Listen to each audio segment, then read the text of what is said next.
la première chaîne de Radio-Canada, on a mis quelqu'un au monde. Certains pères brisent quand même les tabous. Benjamin Buot est père au foyer de 2 petites filles. Il raconte ses aventures sur un blog qui s'appelle Tilde Cat, père au foyer. Benjamin fait figure d'exception en France. Même si les chiffres précis n'existent pas, on estime qu'il serait environ 10 000. Au Canada, ils sont 60 000, ce qui représente 12 % des parents qui restent à la maison avec leurs enfants. On a pris le train et on est allé le rencontrer chez lui, en Haute-Normandie. Vous savez que j'ai toujours du mal à croire que vous soyez venu jusque chez moi pour me parler. J'aurais jamais imaginé ça en créant mon blog il y a quelques années.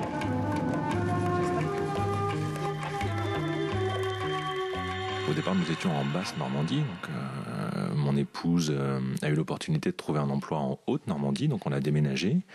Moi, j'ai lâché mon travail à ce moment-là. Et en arrivant en Haute-Normandie, j'ai commencé à chercher un emploi. Et puis, parallèlement, on a eu ce projet de bébé qui est arrivé. Le fait que je devienne père au foyer a été envisagé. Et puis, tous les deux, puisque c'est vraiment quelque chose qui se décide à deux, on a dit banco, allez, on y va. Et puis, donc j'ai cessé ma recherche d'emploi et j'ai attendu que ma fille arrive. Et je savais que je serais père au foyer. Est-ce que c'est un choix qui est commun ici, vous diriez, ou si ça reste un choix marginal, le fait d'être père au foyer en France?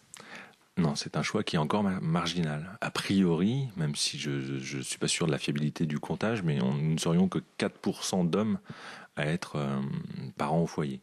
Donc on fait encore figure de pionnier, quoi. Et je me rends compte, puisque comme je parle de mon rôle sur le web, je me rends compte qu'effectivement, je reste encore une exception. Ouais. On va parler du rôle de père maintenant. Comment est-ce que vous voyez ce rôle-là auprès de vos filles? Et le premier mot qui me vient à l'esprit, c'est responsabilité. On est responsable de pas mal de choses, de savoir de leur bien-être déjà, donc faire en sorte que elles soient suffisamment bien dans leur tête pour justement là aller à l'école comme elles sont scolarisées. Donc c'est être présent pour le repas du midi, pour s'occuper d'elles, les aider à faire les devoirs, les habiller le matin, les coiffer, etc. Enfin, faire en sorte que toute l'intendance se fasse sans problème. Voilà. Après, il y a le fait de jouer avec elles, de les éveiller. Voilà, c'est être disponible. Ça, c'est aussi un mot qui est important, je pense. Trouvez-vous que dans l'imaginaire, ici, pour la société française, le rôle d'une mère et le rôle d'un père sont encore très figés, très différents? Oui, c'est très figé, ça. Oui.